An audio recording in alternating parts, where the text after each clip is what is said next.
دانت جو نہ ہونے کی وجہ سے الفاظ کچھ اور نکل جائیں، باری تعالیٰ فرماتے اے بندہ خدا اب تو جوان ہے، اب تو اس عمر میں کڑیل جوان ہے، اپنی جوانی پر ناز نہ کرنا، ذرا اپنے بچپنے کو یاد کرنا، تیری یہ قوتیں بڑی کمزور تھی، چلو تیرا والد تو چار پائی پر اٹھ کر ہل لیتا ہے نا، تو جب پیدا ہوا تھا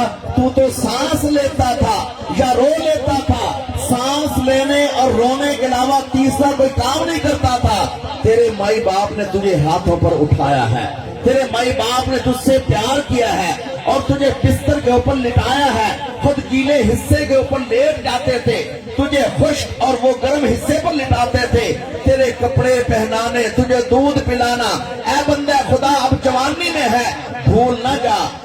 فلا تقل لهما اف، اگر ان کو کسی بات کی سمجھ نہ آئے تو ان کے سامنے اونچی آواز سے سانس بھی نہ لینا۔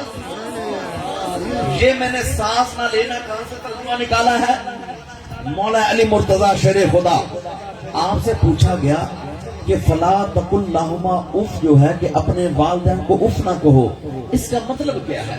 کیونکہ اف کے الفاظ عربی میں بھی آئے ہیں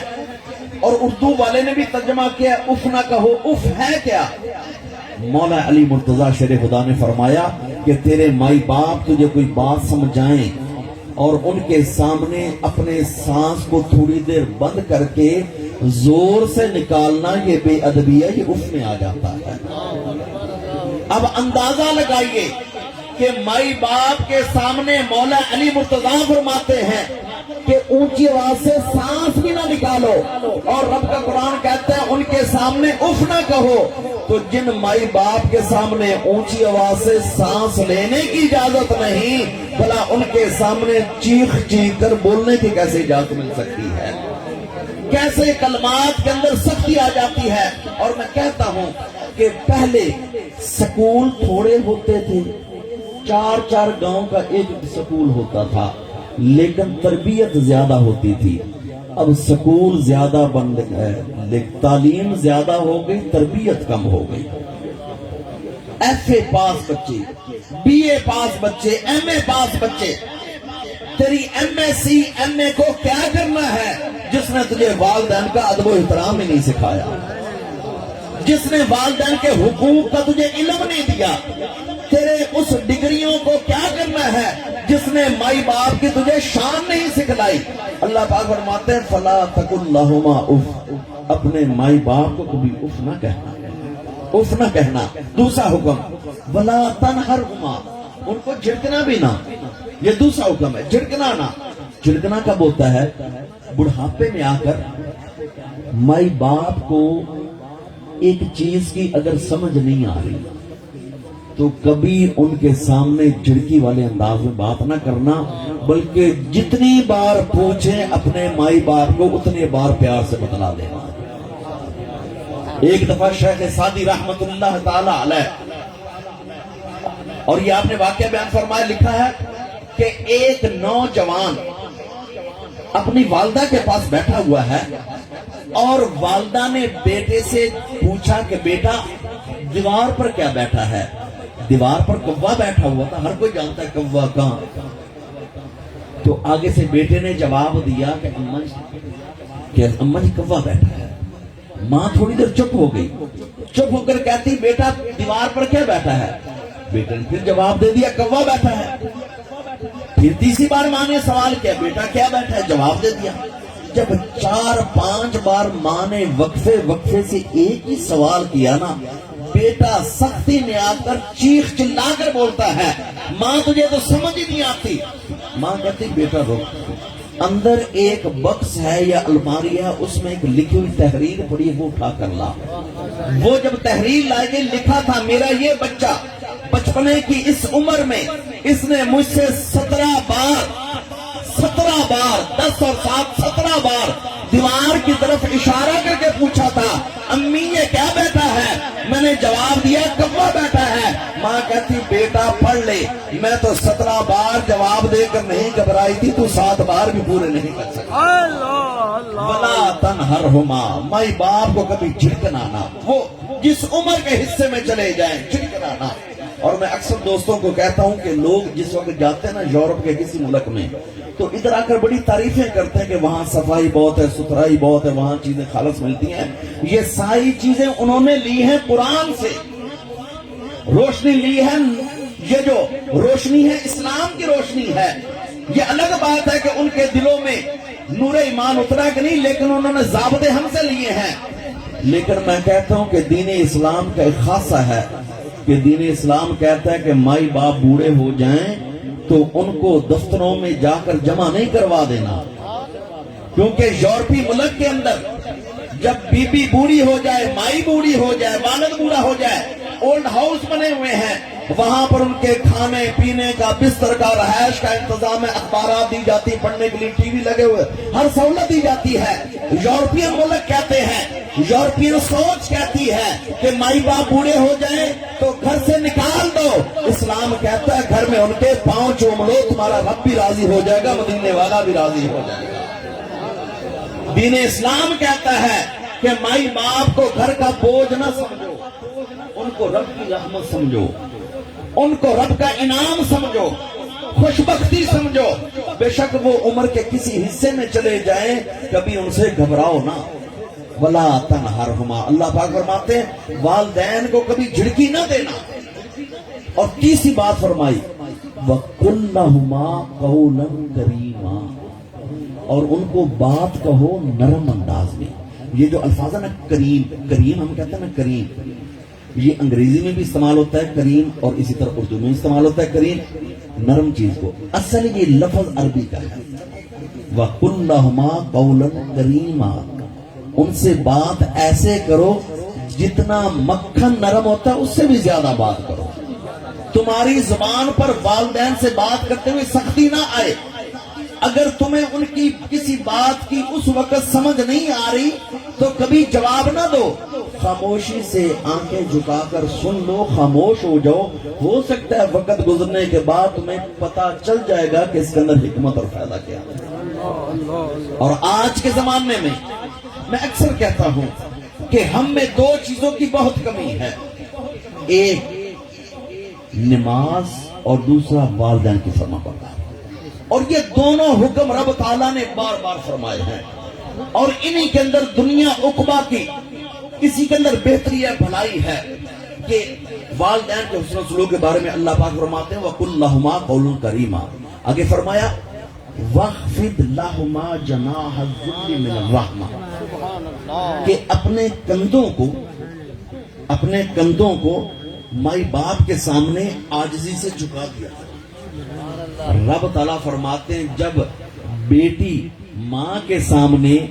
بیٹا اپنے ابا جی کے سامنے کسی بھی جگہ پر کھڑا ہو، چاہے گفتگو کر رہے ہیں یا ویسے کر رہے ہو، تو بیٹوں کے کندھوں میں، اولاد کے کندھوں میں تھوڑا سا جھکاؤ ہونا چاہیے، تاکہ کوئی اجنبی بھی دیکھے پتا چل جائے باپ کون ہے، بیٹا کون ہے، باپ کون ہے، بیٹا کون ہے۔ رب تعالیٰ کا حکم ہے وَخْفِضْ لَهُمَا، ان دونوں کے لیے، مائی باپ دونوں کے لیے، وَخْفِضْ لَهُمَا جَنَاحَ الذُّلِّ مِنَ الرَّحْمَةِ، اپنے کندھوں کو جھکا دے۔ اور ایک مطلب یہ بھی ہے کہ ان کی خدمت میں اتنا معمور ہو جا کہ جہاں ان کو کھونڈی یا عصا یا ڈنڈا پکڑنے کی ضرورت ہے، ان کو لکڑی کا سہارا نہ دے، ان کے ہاتھ میں اپنا ہاتھ دے دے، ان کے ہاتھ کے اندر اپنا ہاتھ دے دے، ان کی خدمت کر، ہاتھ میں ہاتھ دے دے، ان کو کسی اور چیز کا سہارا نہ لینا پڑے، تیرا جسم ان کا سہارا بن جائے۔ وَخْفِضْ لَهُمَا جَنَاحَ الذُّلِّ مِنَ الرَّحْمَةِ، اور آگے فرمایا وَقُلْ، اور کہہ رَبِّ ارْحَمْهُمَا كَمَا رَبَّيَانِي صَغِيرًا، اے میرے رب ان دونوں پر ایسے رحم کر جیسے بچپنے میں انہوں نے مجھے پالا تھا۔ دیکھیے نا، اللہ پاک پھر بھی بچپنے کا ذکر لائے، بچپنے کا ذکر لائے، کما ربیانی صغیرا، صغیر کہتے ہیں بچپنا، چھوٹا۔ اے میرے رب ان پر ایسے رحم کر، گویا کہ مائی باپ قبروں میں ہیں، اور قبر میں یوں سمجھیے کہ وہ کروٹ بھی نہیں بدل سکتے، وہ وہاں کروٹ بھی نہیں بدل سکتے۔ اللہ پاک کا اشارہ اس طرف ہے ذرا اپنے بچپنے کو یاد کر کہ 6 مہینے تک تجھے جہاں لٹا دیا جاتا تھا تیری آنکھیں اوپر ہی ہوتی تھی، نہ تو کروٹ ادھر بدلتا تھا نہ ادھر بدلتا تھا، تیرے مائی باپ تھے، تجھے کروٹیں بھی بدلاتے تھے، تیرے کپڑے بھی بدلتے تھے، تجھے پلاتے بھی تھے، تیری حفاظت بھی کرتے تھے، اور اب تیرے والدین قبروں میں ہیں، ذرا اپنے بچپنے کو یاد کر کے رب سے مانگا کر، میرے رب ان پر ایسے رحم کر جیسے بچپنے میں انہوں نے مجھے پالا تھا۔ اپنے بچپنے کو یاد کر۔ اور آقا علیہ الصلوۃ والسلام نبی رحمت علیہ الصلوۃ والسلام کی احادیث کثیرہ ہے، لیکن اس وقت موقع کی مناسبت سے کہ والدین کے ادب و احترام کے بارے میں ایک اور آقا علیہ الصلوۃ والسلام ایک دفعہ اصحاب کی مجلس میں بیٹھے ہیں، حضور علیہ الصلوۃ والسلام نے فرمایا کہ میرے صحابہ، اگر کوئی بندہ اپنے مائی باپ کے چہروں کو مسکرا کر دیکھ لے، ان کے سامنے مسکرا پڑے خوشی سے، فرمایا اس کو حج مقبول کا ثواب ملے گا۔ حج مقبول، دونوں الفاظ پر غور کریں، حج مقبول۔ اللہ پاک جن کو ابھی تک توفیق یا اسباب نہیں بنے ان کو بھی توفیق اور اسباب بنے حج کے، اور جو کر آئے ہیں اللہ پاک ان کے اپنی بارگاہ کے اندر قبول فرمائے۔ ہر حاجی پر امید ہوتا ہے اللہ کی رحمت سے کہ اللہ کی رحمت سے امید ہے میرا حج قبول ہو جائے گا، لیکن 100% اپنے بارے میں کوئی ڈگری جاری نہیں کر سکتا۔ لیکن میرے آقا علیہ الصلوۃ والسلام فرماتے ہیں جس کے گھر میں مائی باپ ہوں اس کے لیے خزانہ کیا ہے؟ سرکار مدینہ فرماتے ہیں مائی باپ کے چہروں کو مسکرا کر دیکھ لو، تمہیں گھر بیٹھے بٹھائے حج مقبول کا ثواب مل جائے گا۔ گھر بیٹھے بٹھائے حج مقبول کا ثواب مل جائے گا۔ اندازہ لگائیے کہ ایک طرف پاکستان سے بندہ جائے تو 5 لاکھ روپیہ تقریباً، یا شاید ایسے اس سے بھی زیادہ خرچہ آ جائے، 5 لاکھ روپیہ خرچ آتا ہے حج کرنے کا۔ گھر سے تقریباً 40 دن دور رہنا پڑتا ہے، جو معمول ہوتے ہیں تقریباً 35 دن یا 40 دن کا دور رہنا، اور 5 لاکھ خرچ، گھر سے 35 دن دور، 40 دن دور، وہاں کی مشقتیں، صعوبتیں، گرمی برداشت کرنا، ہر چیز، لیکن واپس آ کر پھر بھی پتہ نہیں، بس امید ضرور ہے، رب کی رحمت سے امید ہے لیکن پتہ نہیں۔ اور ایک بندہ بیٹھا گھر میں ہو کسی گاؤں کے اندر نیو سرابا میں، اور اس حدیث پاک کو ذہن میں رکھ کر مائی باپ کے سامنے دیکھ کر ان کے چہروں کو مسکرائے، میرے آقا فرماتے ہیں گھر بیٹھے بٹھائے حج مقبول کا ثواب ملے گا۔ اور دنیا میں ہر کام جو ہوتا ہے نا، یا ہوتا ہے پیسے سے یا ہوتا ہے بندے کی بدنی طاقت سے۔ جو بھی کام کر لے، یا بندے کی طاقت خرچ ہوتی ہے یا پیسہ خرچ ہوتا ہے۔ مسکرانا واحد دنیا کا ایک کام ہے جس پر نہ پیسہ لگتا ہے نہ بدن کی طاقت لگتی ہے۔ مسکرانا واحد دنیا کا کام ہے جس پر بندے کا کوئی زور نہیں لگتا، کوئی طاقت نہیں لگتی، کوئی پیسہ نہیں لگتا۔ میرے آقا علیہ الصلوۃ والسلام فرماتے ہیں بس مائی باپ کے سامنے ذرا مسکرایا کرو۔ اور آج دیکھ لے ایسے اکثر نوجوانوں کے بعد والدین آ کر شکایت کرتے ہیں دربار سے ہمارے پاس کہ اولاد جب گھر آتی ہے تو ان کا چہرہ بہت عجیب سا ہوتا ہے، یعنی انداز بدلا ہوتا ہے۔ ہم نے ساری مسکراہٹیں، ساری خوشیاں گھر سے باہر رکھ دی، دوستوں کے ساتھ بڑا مسکراتے ہیں، میدان کھیل کا ہو بڑا مسکراتے ہیں، کسی جگہ پر جائیں سیر کرنے کے لیے بڑا مسکراتے ہیں،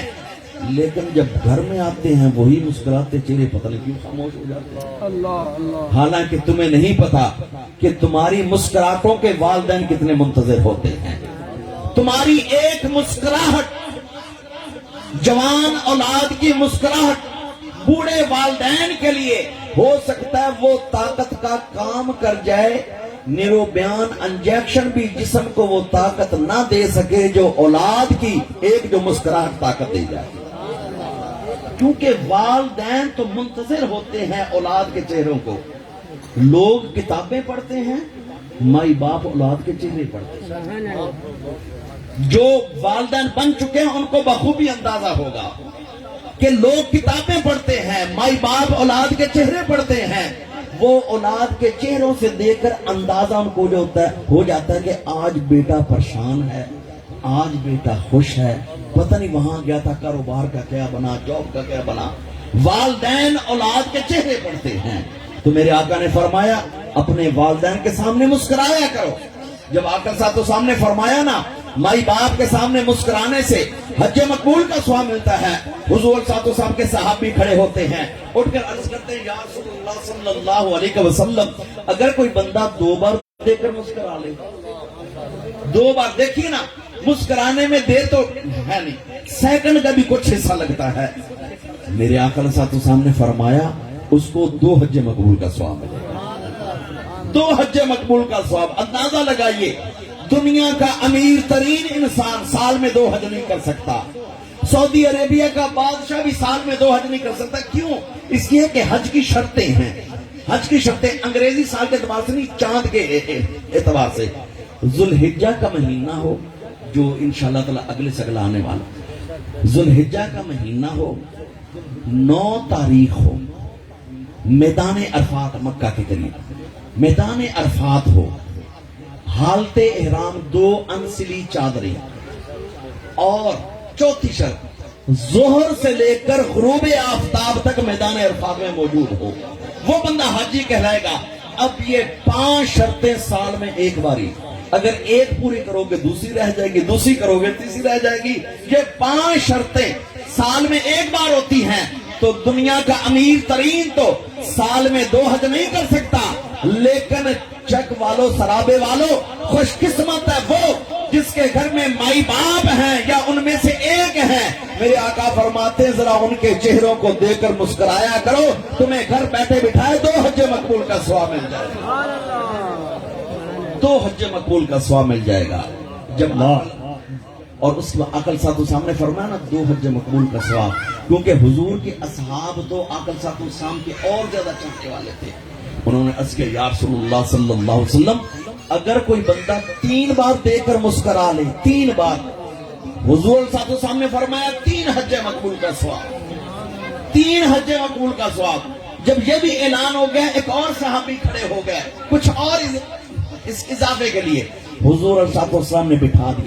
بٹھا کر فرمایا میرے صحابہ اگر تم دن رات میں اپنے مائی باپ کے چہروں کو 100 بار بھی خوشی سے دیکھ کر مسکراؤ گے اللہ تمہیں 100 حج مقبول کا بتا۔ سبحان اللہ اللہ۔ اب اندازہ لگائیے، اس حدیث پاک کو ذہن میں رکھیے، اندازہ لگائیے جن کے سامنے خوشی سے مسکرانے سے اتنا اجر ملتا ہے، بھلا ان کی خدمت کرنے سے کتنا اجر ملتا ہوگا، ان کی خدمت کرنے سے رب تعالیٰ کتنے راضی ہوتے ہیں۔ اور میں اکثر دوستوں کو کہتا ہوں مائی باپ گھر میں ہوتے ہیں نا، دیکھیں جس وقت انہوں نے ایسے آواز لگائی بچے یا بچی کو پانی دو، پانی دینا یہ بھی ہے کہ چہرہ ادھر ہو بندہ کے آلو ابا جی، اور پانی دینا یہ بھی ہے سبحان اللہ سبحان اللہ، یہ بھی پانی دینا ہے، پانی اس نے بھی دے دیا، پانی اس نے بھی دے دیا، لیکن اس ادا سے رب تعالیٰ کتنے راضی ہوں گے، اس ادا سے رب اور اس کے حبیب کتنے راضی ہوتے ہیں کہ اس نے کس طرح حق ادا کیا ہے۔ مائی باپ کے جوتے اگر چارپائی کے پاس ایک ادھر پڑا ہوا بکھرے پڑے ایک ادھر، تو گزرتے گزرتے ان دونوں جوتوں کو اکٹھا کر دینا کتنا اللہ پاک راضی ہے۔ مائی باپ اگر بستر سے اٹھ کر گئے ہیں اور ان کی بستر کی چادر ٹھیک نہیں تو ان کے آنے سے پہلے چادر کو ٹھیک طرح سے کر دینا اللہ پاک کتنا راضی ہے۔ جن کے چہروں کو دیکھ کر مسکرانے سے رب تعالیٰ اتنے راضی ہوتے ہیں، بھلا ان کی خدمت کرنے سے رب تعالیٰ کتنے راضی ہوں گے۔ تو اللہ پاک فرماتے ہیں کہ رب تعالیٰ کی رضا والدین کی رضا میں ہے، اور اللہ پاک ناراض ہو جاتا ہے جس وقت والدین ناراض ہو جاتے ہیں۔ یاد رکھیے کہ اولاد کے لیے والدین کی خدمت بہت بڑی سعادت ہے۔ دین اور دنیا میں اگر عزت اور مقام ملتا ہے والدین کی دعاؤں کا صدقہ ملتا ہے، والدین کی دعاؤں کا صدقہ ملتا ہے۔ موسیٰ علیہ السلام اللہ کے بڑے پیارے نبی، کلیم اللہ وکلم اللہ موسیٰ تکلیما، بہت پیارے نبی۔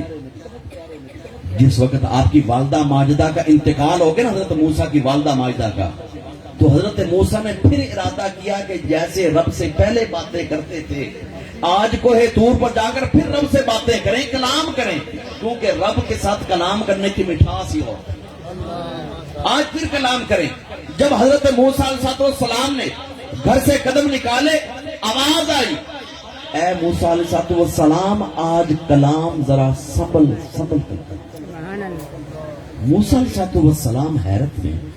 سجدے میں گر گئے یا رب العالمین میں تیرا وہی بندہ موسیٰ تو میرا وہی رب کوہ طور پہاڑ وہی ہے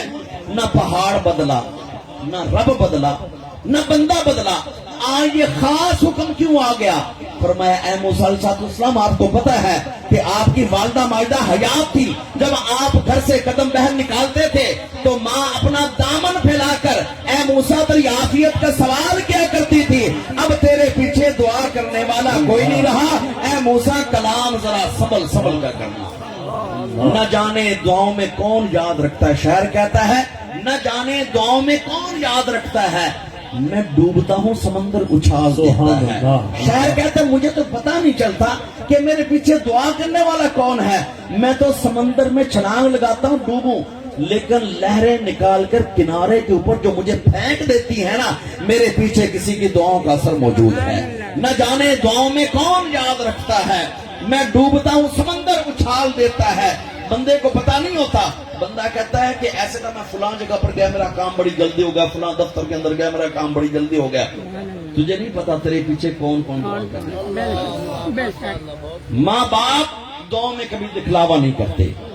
ہو سکتا ہے کہ وہ آپ کو سمجھا رہے ہوں اس وقت اور انہی کے سمجھاتے آپ گھر سے نکل گیا ہوں اسی کام کے لیے جہاں جانا تھا لیکن تمہیں کیا پتا تمہارے گھر سے نکلنے کے بعد کون دامن پھیلا کر اپنے اللہ پاک سے دعائیں کر رہا تھا نہ جانے دعاؤں میں کون یاد رکھتا ہے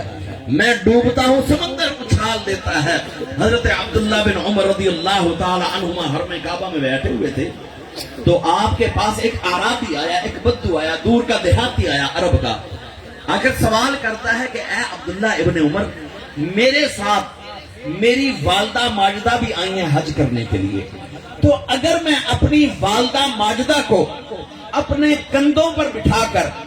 بیت اللہ کا طواف کروں خانہ کعبہ کا طواف کروں 7 چکر لگاؤں تو کیا میری ماں کا حق ادا ہو جائے گا حضرت عبداللہ بن عمر رضی اللہ تعالی عنہ نے آپ نے فرمایا تو اس کا حق ادا کرنے کا کہتا ہے اگر تو اپنی والدہ ماجدہ کو کندھوں پر بٹھا کر پوری زندگی بھی طواف کرتا رہے ایک لمحے کا حق ادا نہیں کر سکتا ایک لمحے کا حق ادا نہیں کر سکتا آج کے زمانے میں کیا ہوتا ہے کہ اگر اللہ پاک جو اولاد کو رزق دینا بسا اوقات وہ ایسے ہوتا ہے والدین کو بوڑھی والدہ والد کو ایسے حج پر بھیج کر کہتے ہیں ہم نے تو ان کے سارے حق ادا کر دیے یہ تمہاری سعادت مندی ہے کہ والدین کو عمرے پر بھیجو حج پر بھیجو لیکن کبھی یہ ذہن میں سوچنا بھی نہ کہ ہم نے حج کے پیسے دے دیے حق ادا کر دیے تم پیسے دے کر حق ادا کرنے کا کہتے ہو عبداللہ بن عمر کہتے ہیں پیسے تو الگ چیز ہے تم اپنے بوڑھے مائی باپ کو کندھوں پر بٹھا کر پوری زندگی بھی خانہ کعبہ کا طواف کرتے رہو ایک لمحے کا حق ادا نہیں ہو سکتا مائی باپ کے ایک لمحے کا حق ادا نہیں ہو سکتا اور اسی طرح امام ابو اسحاق اسفرانی رحمۃ اللہ علیہ بہت بڑے اپنے وقت کے محدث جلیل ہیں ان کے بارے میں آتا ہے کہ ان کے ایک شاگرد نے اور ان کے خادم نے مرید نے ایک حسین و جمیل خواب دیکھا خواب یہ دیکھا کہ میرے شیخ جو ہیں میرے استاد میرے مرشد ان کی داڑھی مبارک میں موتیوں کی لڑیاں چمک رہی ہیں موتی لٹک رہے ہیں خوبصورت قسم کے چمک رہے ہیں لمبا سفر طے کیا اور آپ کے پیچھے آ کر نماز فجر ادا کی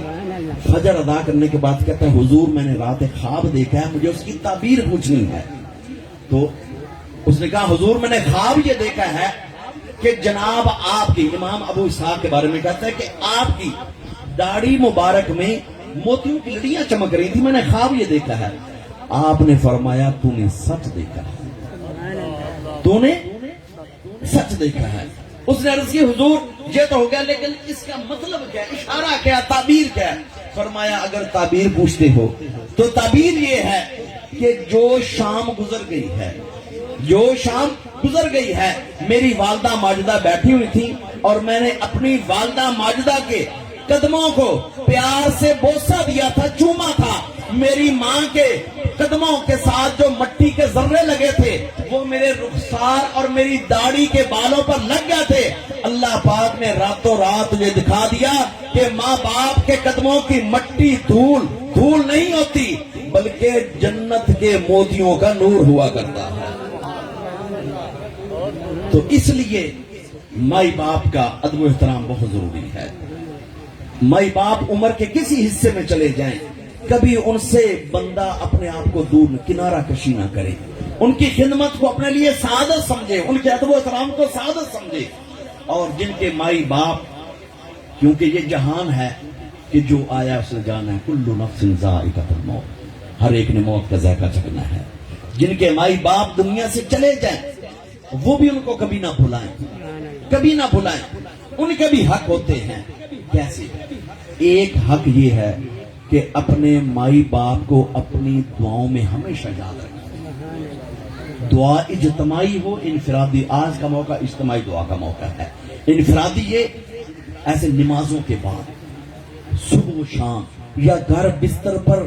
اس عشاء کے بعد لیٹنے سے پہلے اپنے مائی باپ کے پیار کو یاد کر کے ان کے لیے ایک چھوٹا سا دعائیہ جملہ بول دینا آپ کا کام ہے۔ قبر میں مقام مرتبہ بلند کرنا رب رحمان کا کام ہے۔ اس لیے کہ آقا علیہ الصلوۃ والسلام فرماتے ہیں کئی لوگ قبروں میں رکھے جاتے ہیں،